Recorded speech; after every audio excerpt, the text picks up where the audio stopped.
مجھے کامران کی بات سن کے غصہ آنے لگا تھا۔ کیا وہ مجھے اپنے باپ کی جاگیر سمجھتا تھا؟ آخر وہ ہوتا کون تھا مجھ سے اس طرح سے بات کرنے والا؟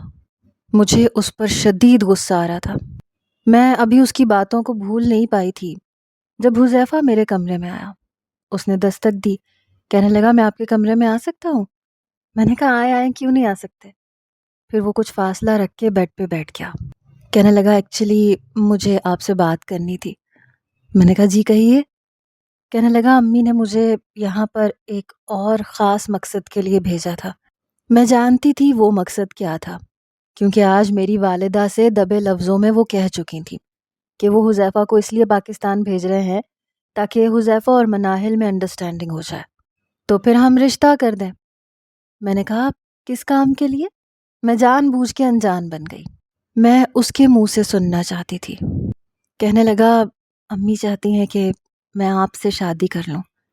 میں نے یہ سن کر فٹافٹ سے نظریں جھکا لیں، بالکل شرمیلی اور مشرقی لڑکیوں کی طرح۔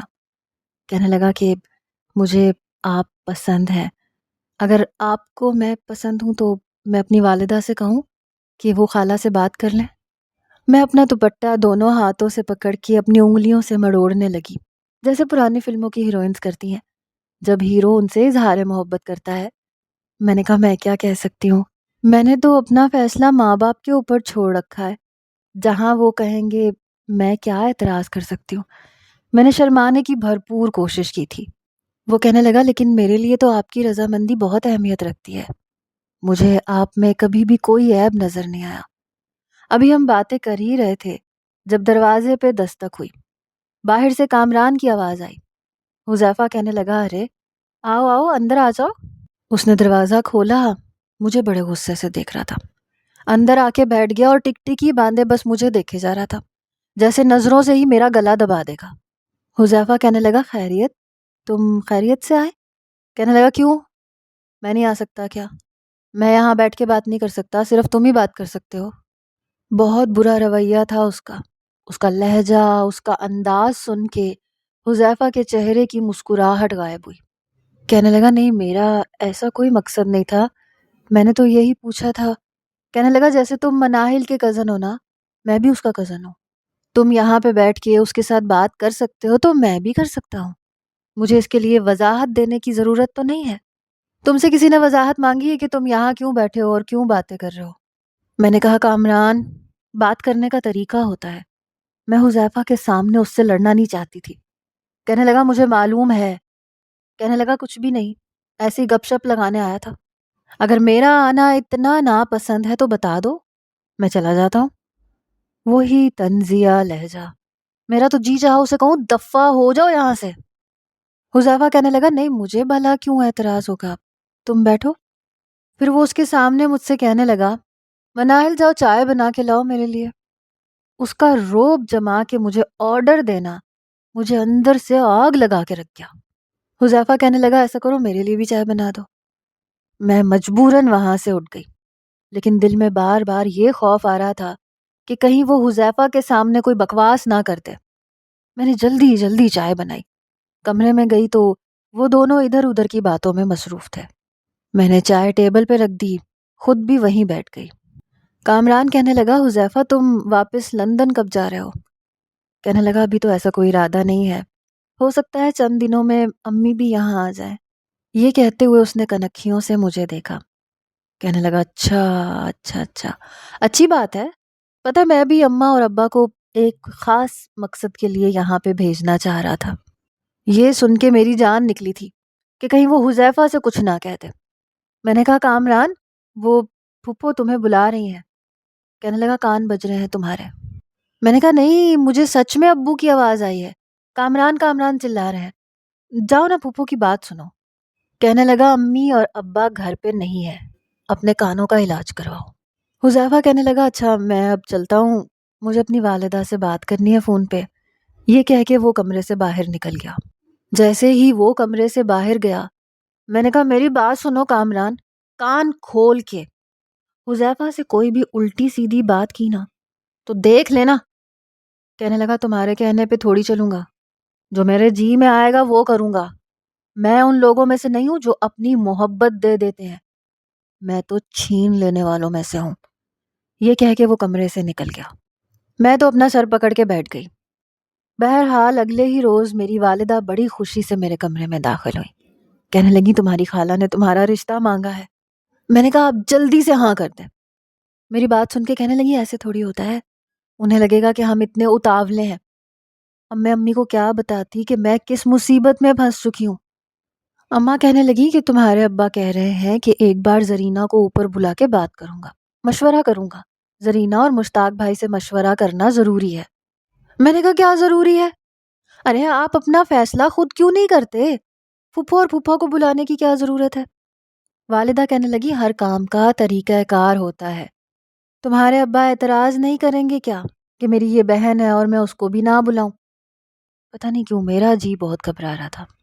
اگلے روز میرے پھپھو اور پھپھا اوپر آ گئے۔ امی نے مجھے چائے بنانے کے لیے کہہ دیا۔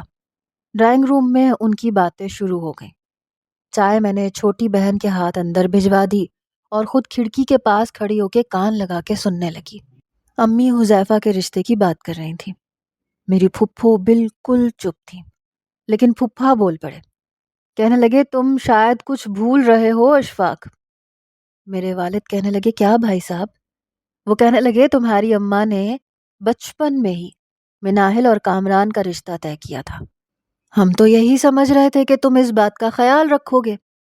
میری والدہ کہنے لگیں دیکھیں وہ بات پرانی ہو گئی، زندگی بچوں نے گزارنی ہے اور ہمیں اپنے بچوں کی خوشیاں دیکھنی چاہیے۔ زبردستی بڑوں کے فیصلے بچوں پہ مسلط نہیں کرنے چاہیے۔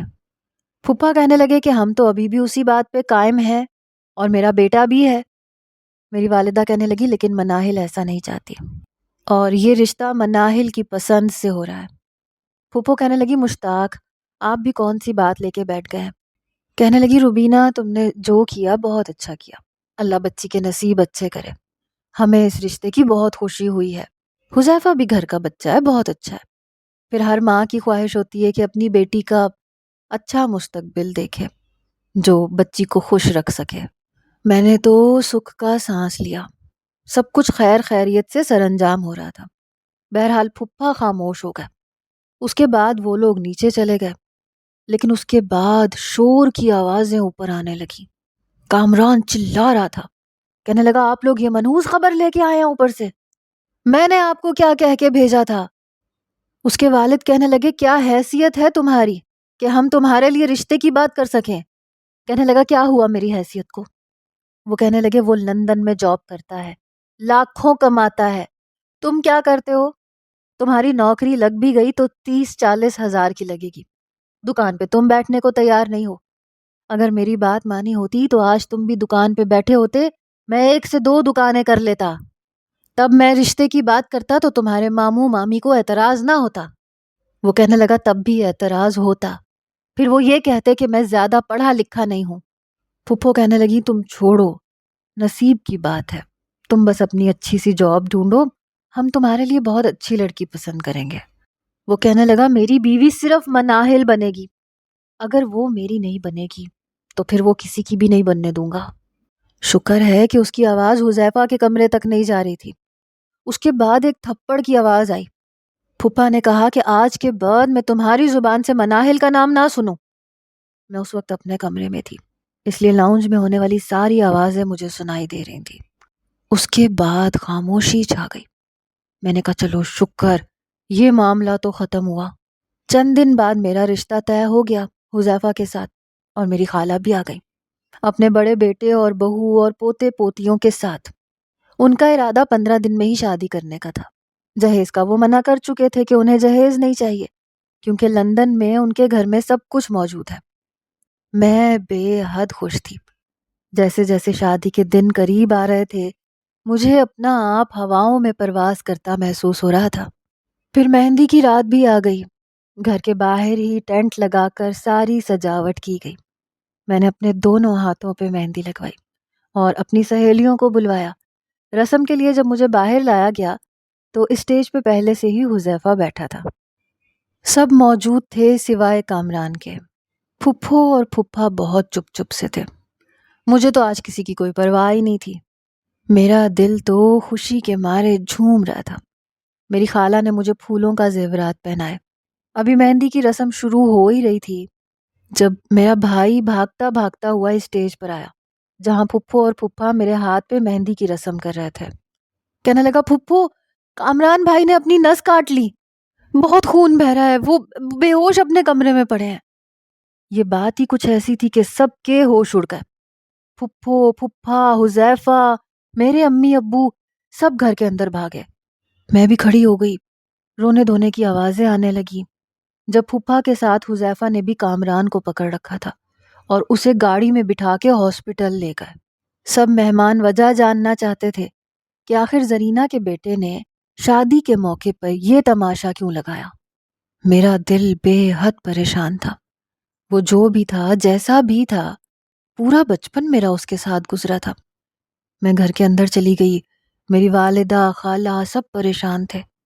پھپھو ہاسپٹل ساتھ گئی تھی۔ 2 گھنٹے ہو چکے تھے۔ میں نے حذیفہ کو فون کیا، کہنے لگا خون بہت بہہ گیا ہے، خون کا انتظام کر رہے ہیں لیکن ڈاکٹر ابھی کوئی امید نہیں دلا رہا۔ سب مہمان جا چکے تھے۔ میری خالہ بار بار میری والدہ سے پوچھ رہی تھی کہ آخر اس لڑکے نے ایسی حرکت کی کیوں، وہ بھی بچی کی شادی کے موقع پہ۔ میری والدہ چپ۔ وجہ تو مجھے بھی سمجھ میں آ گئی تھی لیکن چپ تھی۔ 4 گھنٹے بعد حذیفہ کی کال آئی کہ اب وہ خطرے سے باہر ہے، اسے ہوش آ گیا ہے۔ 1 گھنٹے بعد میری پھپھو اور پھپھا اور حذیفہ گاڑی میں واپس آئے۔ میرے والد اور خالو وہیں کامران کے پاس ہاسپٹل میں تھے۔ پھپھو آتے ہی میرے سامنے اور والدہ کے سامنے ہاتھ جوڑنے لگی، کہنے لگی میرے بیٹے کو بچا لو بھابھی، وہ مناہل کے بغیر مر جائے گا۔ یہ سن کر میری خالہ کے ماتھے پہ بل پڑے۔ حذیفہ البتہ چپ چاپ مجھے دیکھ رہا تھا، جیسے اس سب کے پیچھے میرا قصور ہو۔ میری والدہ خود پریشان تھی کہ کیا جواب دے۔ پھپھا کی آنکھوں میں بھی آنسو تھے۔ کہنے لگے میرا ایک ہی بیٹا ہے، اگر اسے کچھ ہو گیا تو ہم دونوں بھی جی نہیں پائیں گے۔ میری والدہ کہنے لگی زرینہ وہ اب خطرے سے باہر ہے، ٹھیک ہو جائے گا، میری بچی کی کل شادی ہے، میں کیسے رشتہ توڑ سکتی ہوں۔ حذیفہ کہنے لگا وہ صاف کہہ چکا ہے، اگر اس کی شادی مناہل سے نہ کی گئی تو وہ پھر سے خودکشی کرے گا۔ یہ سن کے سب پریشان ہو گئے۔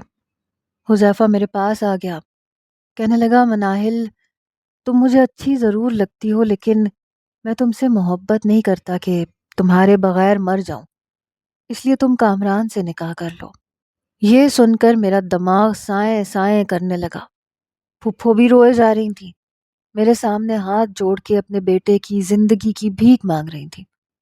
حذیفہ کہنے لگا چلو مناہل، ابھی ہاسپٹل چلتے ہیں، وہیں تمہارا نکاح کامران سے ہوگا، تبھی وہ آگے کی ٹریٹمنٹ کروائے گا، ورنہ وہ صاف انکار کر چکا ہے کہ بلڈ نہیں لگوائے گا، اور اگر اسے بلڈ نہ لگا تو اسے کچھ بھی ہو سکتا ہے۔ مجھے اندازہ نہیں تھا کہ وہ اس حد تک بھی جا سکتا ہے۔ مجھے گاڑی میں بیٹھ کر ہاسپٹل جانا پڑا۔ میری والدہ، پھپھو، پھپھا، حذیفہ بھی ساتھ تھے۔ ہاسپٹل پہنچے تو میرے والد بھی رو رہے تھے۔ خالو کے ماتھے پہ تیوری چڑھی ہوئی تھی، بڑے غصے میں تھے۔ وہاں ایک مولانا صاحب بھی موجود تھے۔ میں جب اس کے کمرے میں گئی تو وہ ہوش میں تھا لیکن کھینچ کھینچ کے سانس لے رہا تھا، رنگت زرد پڑ چکی تھی۔ حذیفہ کہنے لگا نرس آپ اسے بلڈ لگائیں، پھر کامران سے کہنے لگا مناہل تم سے نکاح کے لیے راضی ہے، اب پلیز تم ٹریٹمنٹ کرواؤ۔ اس نے کوئی جواب نہیں دیا، بس مجھے دیکھ رہا تھا۔ نکاح شروع ہوا، ایجاب و قبول ہوا۔ نکاح نامے پہ دستخط کرنے کے بعد میں وہاں رکی نہیں تھی، واپس گھر چلی گئی۔ عجیب سوگوار سا ماحول ہو چکا تھا، سبھی اپنے کمروں میں جا چکے تھے۔ باہر بارش ہونے لگی، میں خاموشی سے چھت پہ آ گئی۔ ارمانوں کا خون ہونا کسے کہتے ہیں یہ اس وقت مجھ سے بہتر کوئی نہیں جانتا تھا۔ تیز طوفانی بارش میں مہندی کا پیلا جوڑا پہنے اپنے گھر کی چھت پہ گھٹنوں کے بل بیٹھی تھی۔ میری آنکھوں سے آنسو بہہ رہے تھے، میرے ہاتھوں میں لگی مہندی بارش کے پانی سے آہستہ آہستہ دھل رہی تھی۔ اس وقت میرا جی چاہا کہ زمین پھٹے اور میں اس میں دفن ہو جاؤں۔ میں نہیں جانتی تھی کہ زندگی میں ہونے والے چھوٹے موٹے مذاق کبھی اتنے بھی مہنگے پڑ سکتے ہیں۔ میں نے اپنی جلتی ہوئی آنکھوں کو بند کیا۔ بارش میں مکمل طور پہ بھیگ چکی تھی۔ نہ میرے آنسو رک رہے تھے اور نہ ہی آج کی طوفانی بارش جو میرا سب کچھ بہا کے لے گئی، یہاں تک کہ میری عزت بھی۔ مجھے اپنے ہاتھوں پہ لگی مہندی سے نفرت محسوس ہو رہی تھی۔ میں نے جلدی سے اپنے ہاتھوں کو دھونا شروع کیا، ساری مہندی اتاری، ہاتھوں میں پہنی کانچ کی پیلی چوڑیاں اتار کے میں نے بے دردی سے چھت کے فرش پہ پھینک دی، پھولوں کا زیور نوچ نوچ کے پھینک ڈالا اور پھوٹ پھوٹ کے رونے لگی۔ اس وقت بادلوں کی گرج میں میری سسکیاں بھی شامل تھیں، اور میری خوشیوں کا قاتل کوئی اور نہیں بلکہ مجھے نہیں پتا تھا کہ کامران میرے ساتھ ایسا بھی کوئی کھیل کھیل سکتا ہے۔ میں رو دھو کے نیچے اپنے کمرے میں چلی گئی۔ رخصتی میری کل ہی ہونی تھی، لیکن حذیفہ سے نہیں بلکہ کامران کے ساتھ۔ روتے روتے نہ جانے کب میری آنکھ لگ گئی۔ صبح میری والدہ نے مجھے جگایا نہیں تھا۔ 12 بجے تک میں سوتی رہی۔ جب آنکھ کھلی تو دل میں بہت درد تھا۔ آج دل میں کوئی ایسی امنگ نہ تھی۔ میں تیار تو ہوئی تھی، لیکن بالکل بے دلی سے۔ دلہن بننے کے باوجود میرے چہرے پہ کوئی مسکراہٹ نہ تھی۔ میری ماں بھی روئے جا رہی تھی، خالہ کا بھی منہ بنا ہوا تھا، لیکن حذیفہ سب کو سمجھا بجھا رہا تھا کہ جو ہونا تھا وہ ہو گیا، اس لیے دل میں کوئی بھی کدورت نہ رکھیں۔ پھر میرے پاس بھی آیا، کیونکہ میں دلہن بنی ہوئی تھی لیکن میری آنکھوں میں بھی آنسو تھے۔ کہنے لگا کامران تم سے بہت محبت کرتا ہے، اور اس محبت میں اس نے جو قدم اٹھایا ہے وہ بالکل غلط تھا، لیکن اس کی محبت پہ کبھی شک مت کرنا۔ میں نے کہا یہ مرد ہمیشہ محبت میں بازی کیوں لے جاتے ہیں؟ کسی بھی طریقے سے کچھ بھی کر کے وہ لڑکی کو حاصل کر لیتے ہیں جس سے انہیں محبت ہو، لیکن عورت کی محبت کا کیا وہ ہمیشہ قربانیاں دیتی رہے گی؟ کبھی بھائی کے لیے، کبھی باپ کے لیے، کبھی بیٹے کے لیے، اور کبھی کسی کی خود ساختہ محبت کے لیے۔ وہ کہنے لگا کہ ایسی کوئی بات نہیں ہے، دیکھو میں تمہیں پسند کرتا تھا لیکن محبت نہیں کی تھی میں نے کبھی تم سے، اور عورت اپنی شادی کے بعد ہی محبت کرے تو اس کے لیے زیادہ بہتر ہوتا ہے۔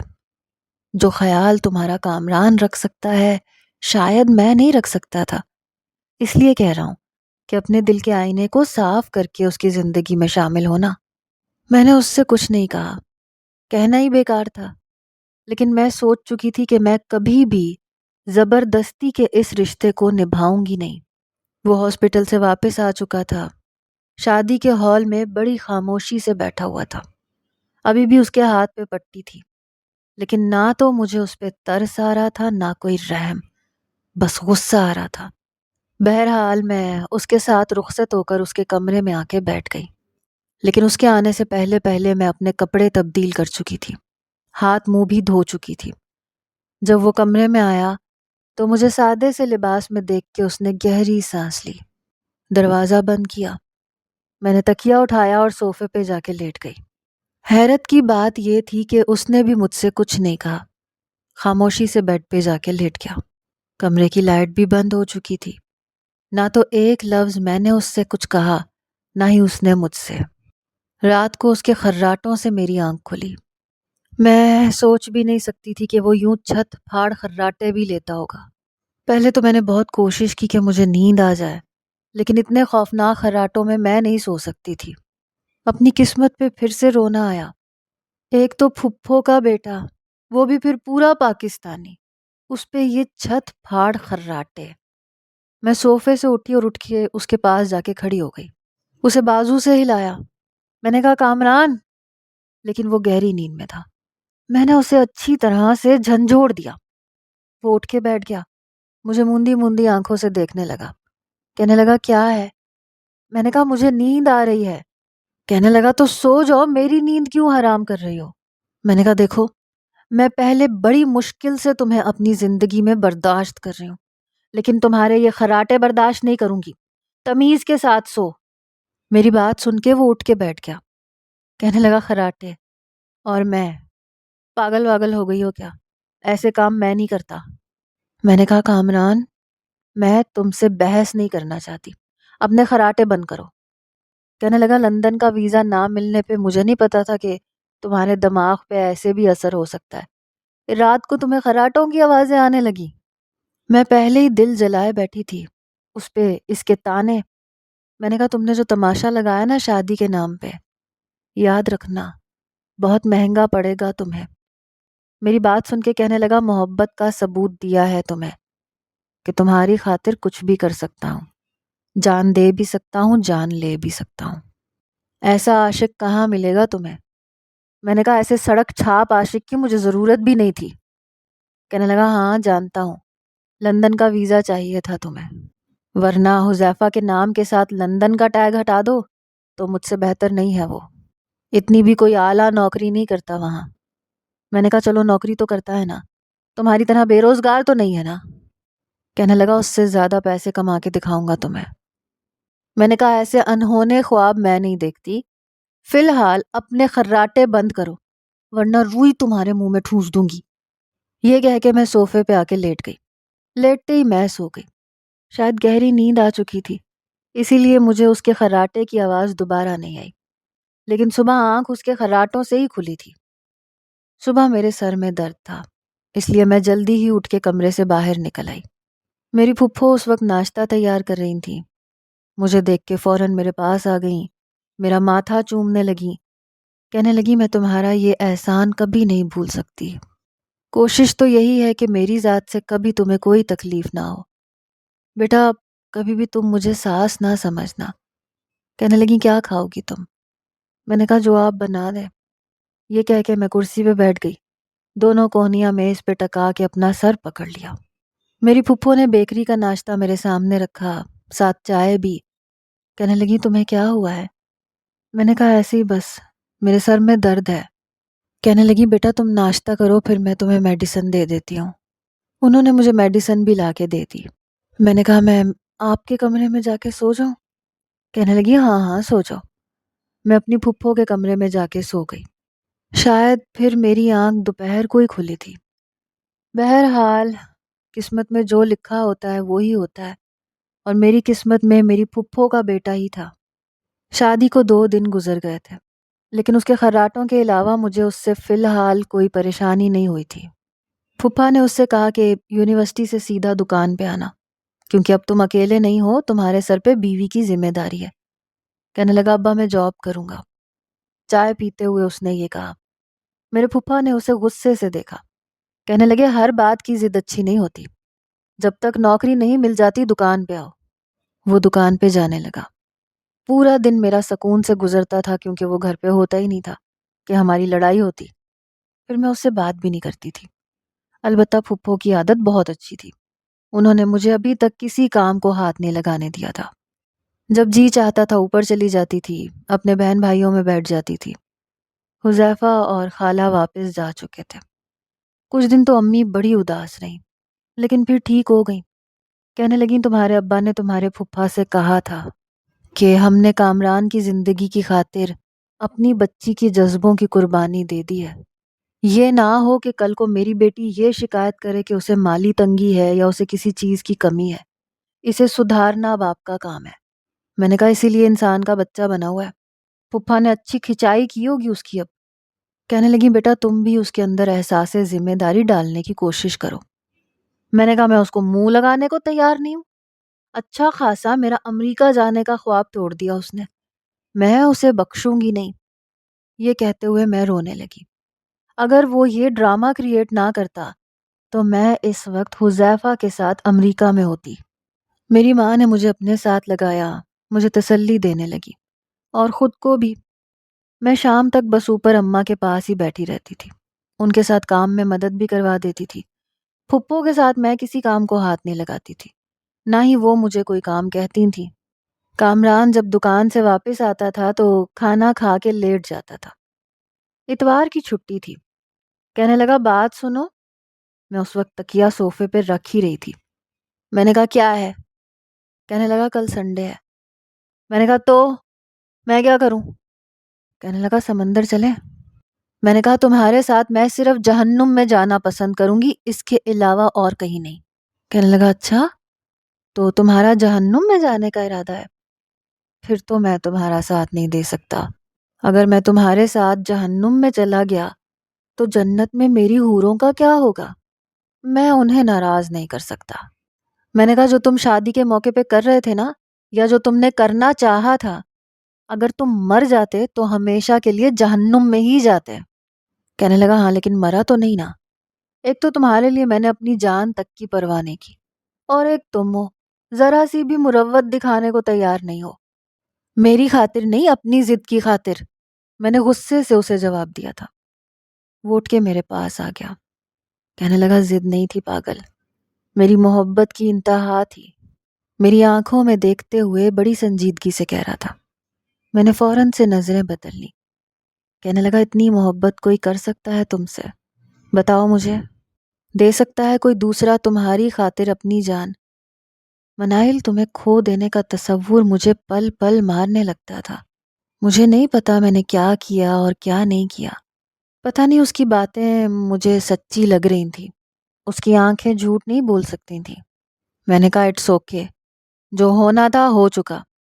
کہنے لگا یہی تو کہہ رہا ہوں، جو ہونا تھا ہو چکا، اب آگے کیا کرنا ہے؟ میں نے کہا کیا کرنا ہے؟ میں نے کچھ نہیں کرنا۔ کہنے لگا کب تک صوفے پہ سوتی رہو گی؟ اچھا پلیز مجھے معاف کر دو۔ ابھی بھی اس کی کلائی پہ پٹی بندھی ہوئی تھی۔ میں اب اتنی بھی بے رحم نہیں تھی۔ میں نے کہا پہلے وعدہ کرو کہ تم محنت کرو گے، اچھی جاب کرو گے، پھپھا کے ساتھ کام بھی کرو گے اور خوب سارا پیسہ کماؤ گے، پھر مجھے لندن لے کے جاؤ گے۔ میری بات سن کے مسکرانے لگا، کہنے لگا اچھا ٹھیک ہے، آئی پرومس، میں بہت محنت کروں گا، بہت سارا پیسہ کماؤں گا اور میں تمہیں لندن لے کے جاؤں گا، لیکن تم حذیفہ کے پاس نہیں بیٹھو گی، مجھ سے برداشت نہیں ہوگا۔ میں نے کہا دیکھو مجھے حذیفہ سے محبت نہیں تھی، سیدھی سی بات ہے مجھے لندن جانا تھا اور وہ میرے لیے لندن کا ویزا تھا، لیکن یہ موقع تمہاری وجہ سے میرا خراب ہو گیا۔ حالانکہ میری کوئی بھی آوارہ لٹ میرے چہرے پہ جھول نہیں رہی تھی، لیکن پھر بھی میرے سلجھے ہوئے بالوں کو ہی وہ اپنے ہاتھوں سے سنوارنے لگا۔ کہنے لگا اچھا نا، لے جاؤں گا۔ وہ میری منت کر رہا تھا اور منت کرتا ہوا بڑا اچھا بھی لگ رہا تھا، اسے کرنی بھی چاہیے تھی۔ میں نے کہا پہلے وعدہ کرو۔ اس نے وعدہ کر لیا۔ میں نے بھی تکیہ صوفے سے اٹھا کے بیڈ پہ رکھ دیا۔ وہ بڑا خوش تھا۔ میں نے کہا دیکھو اگر رات کو تم نے خراٹے مارے نا تو دیکھ لینا میں کمرے سے باہر چلی جاؤں گی۔ اس نے کہا اچھا نا، ادھر آؤ، نہیں مارتا خراٹے۔ ان دنوں تو دوائیوں کے زیر اثر تھا نا۔ بہرحال زندگی اپنی ڈگر پہ آ چکی تھی۔ 2 دن تو اس نے بڑی شرافت کا مظاہرہ دکھایا، لیکن تھا تو وہی پرانا کامران، پھر وہی بن گیا۔ کب تک ٹھیک رہ سکتا تھا؟ ایک بار مجھے صبح ہی صبح اٹھا دیا۔ میں نے کہا کیا ہے، سونے دو نا، پہلے ہی تمہارے خراٹے مجھے رات بھر سونے نہیں دیتے۔ مجھے لگا تھا بڑے پیار سے بات کرے گا، لیکن کہنے لگا اٹھو، کپڑے استری کر کے دو یار، یونیورسٹی جانا ہے، ناشتہ بھی بنانا ہے، 1.5 مہینہ ہو گیا شادی کو، تمہاری تو نوابیاں ہی ختم نہیں ہو رہی ہیں۔ میں نے بڑی تیکھی نظر اس پہ ڈالی۔ میں نے کہا آ گئے نا اپنی اوقات پہ، اور پھپھو نے بھی اپنے رنگ دکھانے شروع کر دیے۔ مت بھولو پھپھو کی منتوں کی وجہ سے میں نے تم سے شادی کی تھی۔ کہنے لگا کر لی نا شادی، اب کیا ساری زندگی مجھ پہ احسان جتا جتا کے بیٹھی بیٹھی موٹی ہوتی رہو گی؟ چلو اٹھو، جلدی سے کپڑے پریس کر کے دو، یونیورسٹی جانا ہے، پھر وہاں سے دکان پہ بھی جانا ہے، ورنہ ابا میری کھال کھینچ لیں گے۔ میں بیزاری سے اٹھی، اس کے ہاتھ سے شرٹ چھینی اور استری کر کے بیڈ پہ رکھ دی، پھر اس کے لیے ناشتہ بھی بنا دیا۔ اب وہ زبردستی مجھے اپنے ساتھ لے جایا کرتا، کبھی آئس کریم کھلاتا، کبھی ہوٹل میں کھانا بھی کھلاتا تھا، اور اتوار کا پورا دن ہم باہر ہی گزارتے تھے، لڑتے بھی تھے، گھومتے پھرتے بھی رہتے تھے۔ کام اب وہ سنجیدگی سے کرنے لگا تھا، پھر اسے بہت اچھی جاب بھی مل گئی۔ 7 بجے وہ آفس میں جاب کے بعد اپنے والد کی دکان پہ بھی جاتا تھا، ساتھ ساتھ فون پہ مجھ سے فرمائشیں بھی کرتا رہتا تھا، ایسا کرو، یہ بنا لو، وہ پکا لو۔ کھانے کا بہت شوقین تھا۔ شادی کو چند ماہ گزرے تھے جب اس نے کہا کہ میں نے لندن کا ویزا لگوا لیا ہے، اس لیے 15 دن کے لیے ہم لندن جائیں گے۔ یہ سن کر میں بے تحاشا خوش ہوئی۔ میں نے کہا اتنے پیسے کیسے جمع کیے؟ کہنے لگا بس کر لیے، کچھ ابا سے ادھار لیے، لیکن ابا کے ساتھ کام کر رہا ہوں نا، اس لیے انہیں اعتراض نہیں ہے۔ میں چاہتا تھا تمہارا خواب پورا کر دوں۔ میں نے کہا یہ تو تم نے بہت اچھا کیا، میں اتنی خوش تھی میں بتا نہیں سکتی تھی۔ میں نے اماں کو بھی بتایا کہ ہم لوگ لندن جا رہے ہیں۔ اماں کہنے لگی یہ تو اچھی بات ہے، جو کامران جیسے لڑکے کو عقل آ گئی۔ میں اس کے ساتھ لندن چلی گئی۔ ہم اپنی خالہ کے گھر ہی گئے تھے، لیکن ان کا گھر دیکھ کے مجھے بڑی حیرت ہوئی۔ کافی چھوٹا سا گھر تھا، بمشکل 2 کمرے نیچے تھے اور لاؤنج نہ ہونے کے برابر تھا۔ ایک کمرہ خالہ کا تھا، دوسرا خالی تھا، اور چھوٹے سے لاؤنج میں سے سیڑھیاں اوپر جا رہی تھیں۔ اوپر بھی 2 کمرے تھے، ایک عمران بھائی کا، دوسرا حذیفہ کا۔ ایئرپورٹ پہ ہمیں حذیفہ ہی لینے آیا تھا۔ زیادہ تر وہ کامران سے ہی باتیں کرتا رہا۔ گھر آئے تو خالہ نے مجھے گلے سے لگا لیا، کہنے لگی ہائے ہائے میری بچی کتنی کمزور ہو گئی، چند مہینوں میں اتنی کمزور ہو گئی۔ میں نے سوچا واقعی میں کمزور ہو گئی، مجھے تو ایسا کچھ فیل نہیں ہوا تھا۔ کہنے لگی تمہاری رنگت کتنی پیلی پڑ گئی، مناہل کچھ کھانے کو نہیں دیتی تمہاری پھپھو یا کامران تمہیں؟ کامران تمہارا خیال نہیں رکھتا؟ تب تو بڑی محبت جتا رہا تھا، نس تک کاٹ لی تھی، کم از کم بچی کو خوراک تو اچھی دینی چاہیے تھی۔ کامران مجھے غصے سے گھورے جا رہا تھا، جیسے میں نے خالہ سے کہا۔ میں نے کہا نہیں ایسی کوئی بات نہیں ہے، آپ کو لگ رہا ہے ایسے۔ کہنے لگی ایسے کیسے لگ رہا ہے، جو دکھے گا وہی ہوگا نا۔ بہرحال خالہ کا چھوٹا سا گھر میری سوچ سے کافی زیادہ ہی چھوٹا تھا۔ جو کمرہ ہمیں دیا گیا تھا وہاں بیڈ اور الماری کے علاوہ تیسری کسی چیز کی گنجائش ہی نہیں تھی۔ اوپر بھی یہی حال تھا۔ راحیلہ بھابھی صبح کے ٹائم آفس میں جاب کرتی تھیں، کیونکہ عمران بھائی یہاں کے خرچے اکیلے نہیں اٹھا سکتے تھے، اور حذیفہ نے جس لڑکی کو پسند کیا تھا وہ اس سے پہلے ہی کہہ چکا تھا کہ اسے جاب کرنی پڑے گی۔ راحیلہ بھابھی کی زندگی دیکھ کے تو میں سوچ میں پڑ گئی۔ وہ بیچاری آفس سے آتی تھیں، پھر آتی کچن میں گھس جاتی تھیں۔ 2 چھوٹے بچوں کا ساتھ تھا، انہیں بھی سنبھالتی تھیں، سب کا کھانا بھی بناتی تھیں۔ پھر میری خالہ ہر وقت یہ کہتی رہتی تھیں راحیلہ یہ کیوں نہیں کیا، راحیلہ وہ کیوں نہیں کیا۔ بیچاری گھن چکر سی بنی ہوئی تھی۔ عمران بھائی بھی کچھ ایسے ہی تھے۔ کچن نیچے تھا، بھابھی کا ایک پاؤں اوپر ہوتا تھا دوسرا نیچے۔ جب بھی کام کر رہی ہوتی تھی تو عمران بھائی آوازیں دینے لگ جاتے تھے، راحیلہ میرے کپڑے کیوں نہیں استری کیے تم نے؟ وہ کہتی آتی ہوں کھانا بنا کے آ رہی ہوں، یہ کہہ کے وہ بیچاری اوپر چلی جاتی، کبھی اوپر کبھی نیچے۔ میں تو دیکھ دیکھ کے حیران تھی۔ جب وہ کراچی آتی تھیں تو اتنی تعریفیں کرتی تھیں لندن کی کہ ہماری لائف تو بڑی اچھی ہے، سکون سے گزر رہی ہے۔ یہ تھی ان کی لائف، یہ تھا ان کا لندن۔ بہرحال خالہ نے ہمارے سامنے کوئی خاص ڈشز نہیں رکھی تھیں، کہتی تھی مہنگائی بہت ہے یہاں پہ، ہم تو ایک ہی کھانا کھاتے ہیں بھائی۔ بہرحال ہم تو یہاں گھومنے پھرنے آئے تھے، لیکن حذیفہ صاحب یہ کہہ چکا تھا کہ میں تم لوگوں کو کمپنی نہیں دے سکتا، میری جاب کا مسئلہ ہے۔ کامران کہنے لگا کوئی بات نہیں میں مینج کر لوں گا۔ اس لیے ہم دونوں صبح کا ناشتہ کر کے نکل جاتے تھے، رات کو واپس آتے تھے۔ اس طرح سے میں کامران کے ساتھ بے حد خوش تھی۔ وہ مجھے ہر جگہ گھمانے کے لیے لے کے گیا۔ خالہ کے ڈربے نما گھر میں رہنا شاید ہماری مجبوری تھی۔ کامران کہنے لگا کہو تو ہوٹل میں بھی رہ سکتے ہیں، لیکن پھر تمہاری خالہ کو اعتراض ہوگا۔ میں نے کہا مجھے اب تم سے کوئی شکایت نہیں ہے، تم بہت اچھے ہو۔ کہنے لگا حذیفہ سے بھی زیادہ؟ میں نے کہا ہاں نا، حذیفہ سے بھی زیادہ۔ کہنے لگا محبت کرتی ہو؟ میں نے مکہ اس کی کمر پہ مارا۔ میں نے کہا ابھی بھی شک ہے تمہیں؟ اس نے مجھے اپنے ساتھ لگا لیا، کہنے لگا نہیں ہے شک، بس بیوی جب یہ کہے کہ بہت محبت ہے آپ سے تو بڑا اچھا لگتا ہے، اور تم تو کہنے کی زحمت ہی نہیں کرتی۔ میں نے کہا اچھا میں کوشش کروں گی۔ وہ خوش ہو گیا۔ لندن کی دوڑتی بھاگتی اور تنگ زندگی دیکھ کر دل میں نے شکر ادا کیا تھا کہ کامران اتنا بھی برا نہیں ہے۔ پھپھو نے ہر کام کے لیے ملازمہ رکھی ہوئی تھی، بس مجھے کامران کے کپڑے ہی پریس کرنے پڑتے تھے۔ اور یہاں راحیلہ بھابھی کو دن رات جانوروں کی طرح کام کر کے دیکھ کے کچھ ہونے لگا تھا مجھے۔ کپڑے پریس کرنا، چھوٹے بچوں کو سنبھالنا، اور پھر جاب، پتہ نہیں بیچاری اتنے سارے کام کیسے کر لیتی تھی۔ بہرحال ایک بار ہم لوگ واپس آئے تو میں نے دیکھا حذیفہ کسی لڑکی کی گاڑی سے نیچے اتر رہا تھا، نشے میں تھا۔ یہ دیکھ کر تو میرے ہوش اڑے تھے۔ اس لڑکی کا لباس نہایت غیر مناسب سا تھا، اور گاڑی سے نیچے اتر کر اس نے حذیفہ کو اپنے شیشے کے پاس بلایا۔ وہ نشے سے ڈگمگاتا ہوا اس کے پاس پہنچ گیا۔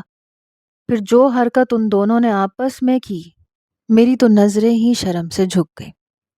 کامران مجھ سے کہنے لگا، دیکھ رہی ہو تم، اس سے شادی کرنا چاہتی تھی تم، جو غیر محرم لڑکیوں کے ساتھ ایسی غیر اخلاقی حرکتیں کر رہا ہے۔ سوچو، تمہاری شادی یہاں ہو جاتی تو تمہاری لائف کیسی ہوتی؟ بالکل راحیلہ بھابی جیسی۔ پاکستان میں بیرون ملک سے اگر کوئی رشتہ آ جائے تو ہماری پاکستانی لڑکیاں پاگل ہو جاتی ہیں، سمجھتی ہیں کہ وہاں جائیں گی تو لیڈی ڈیانا جیسی زندگی نصیب ہو جائے گی، شہزادہ چارلس جیسا شوہر ہوگا، بڑا سا وائٹ ہاؤس ہوگا۔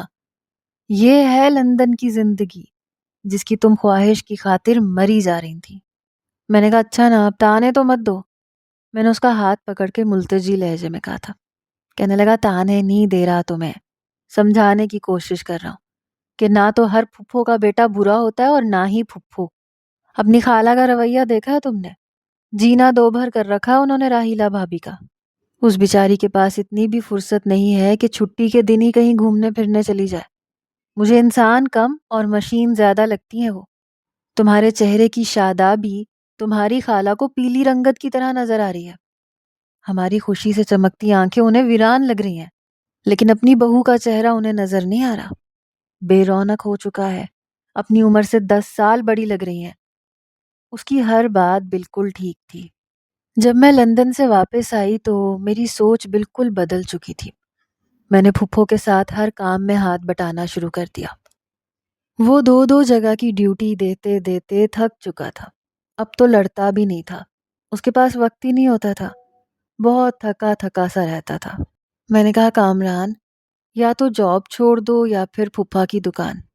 کہنے لگا، کیوں؟ یہ دونوں تو میں چھوڑ دوں گا تو تمہارے نخرے کیسے پورے کروں گا؟ پھر اس نے میری ناک دبا کے کہا، تمہاری شاپنگ کافی مہنگی ہوتی ہے، تم برانڈز پہنتی ہو نا۔ میں نے کہا، تمہارے لیے چھوڑ دوں گی۔ یہ بات سن کے اس نے مجھے حیرت سے دیکھا۔ کہنے لگا، ابا دکان نہیں چھوڑنے دیں گے، کہتے ہیں بڑی محنتوں سے اس مقام تک پہنچا ہوں۔ میں نے کہا، پھر تم جاب چھوڑ دو، بس پھپھا کے ساتھ چلے جایا کرو۔ تم صبح صبح اٹھتے ہو، جاب پہ جاتے ہو، پھر رات کو 2 بجے واپس آتے ہو، آرام سے اپنی نیند پوری کیا کرو۔ مارکیٹ تو ویسے بھی لیٹ کھلتی ہے، وہ تو 11 بجے دکان پہ جاتے ہیں، تم بھی اسی وقت اٹھا کرو۔ کہنے لگا، میرا اتنا خیال؟ خیر تو ہے نا، آج سورج کہاں سے نکلا تھا؟ میں نے غصے سے اسے دیکھا، لیکن اسے مارا نہیں تھا، بس اس کا ہاتھ پکڑ کے ہونٹوں پہ لگایا تھا۔ وہ تو سکتے میں آ گیا، بالکل بے یقین۔ میں نے کہا، میرے لیے اتنی محنت مت کرو، میں مینج کر لوں گی۔ میری شادی کو 3 سال گزر گئے تھے، ابھی بھی ہمارے درمیان ایسی ہی لڑائی ہوتی ہے۔ مجھے اس پہ بہت غصہ آتا ہے۔